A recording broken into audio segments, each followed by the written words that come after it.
दर्शकवृन्द नमस्कार। नेपाली चलचित्र क्षेत्रमा सर्वाधिक चल्ने चलचित्र भनेको त्यो चलचित्र हो जसले दर्शकलाई मनोरञ्जन दिन सक्यो। यो कुरा गरिरहँदा सरोज पौडेल निर्देशित चलचित्र पूर्णबहादुरको सारङ्गीले यस वर्ष तहल्का मचायो। यसले कतिवटा त इतिहास नै रच्यो भनी साध्य छैन। अब नेपाली दर्शकको मनमा यो प्रश्न खड्किएको छ कि यस्तो चलचित्र अब भविष्यमा बन्छ कि बन्दैन। यो त भविष्यमा प्रदर्शनमा आउने चलचित्रले देखाउला।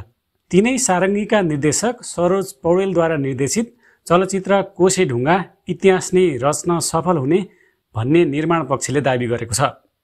भर्खरै छायाङ्कन सकिएको चलचित्र कोसेढुङ्गामा पाकिस्तान, अफगानिस्तान, हैटी, बुरुन्डी लगायतका देशका कलाकारले समेत अभिनय गरेका छन्। नेपालका धेरै ऐतिहासिक रेकर्डहरू तोड्ने दाबी गरिएको कोसेढुङ्गा चलचित्रको छायाङ्कनको लागि साउदी अरबको झल्को दिने सेट लगभग 40 लाख लगाएर तयार पारिएको थियो। काठमाडौँपछि स्याङ्जामा छायाङ्कन सकेर टिम काठमाडौँ फर्किसकेको छ। यो चलचित्र साँच्चै नै नेपाली चलचित्रको कोसेढुङ्गा बन्ने आकलन गरिएको छ। रङ्गमञ्चबाट खारिएर आएका कलाकारको बेजोड अभिनय रहेको यो चलचित्रमा आर्यन सिग्देल, सुरक्षा पन्त, नीति शाह, सरोज खनाल तथा मन्जिल शर्मा लगायतको मुख्य भूमिका रहेको छ। केही गीतहरूको छायाङ्कन बाँकी रहेको निर्माण पक्षले जनाएको छ।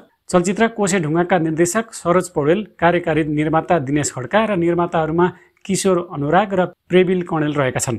नेपाली चलचित्र इतिहासमा ब्लकबस्टर चलचित्र बनाइसकेका निर्देशक सरोज पौडेलको लेखन र निर्देशनमा यो कोसेढुङ्गा बनेको हो। चलचित्रका मुख्य सल्लाहकारमा निदेश अधिकारी रहेका छन्।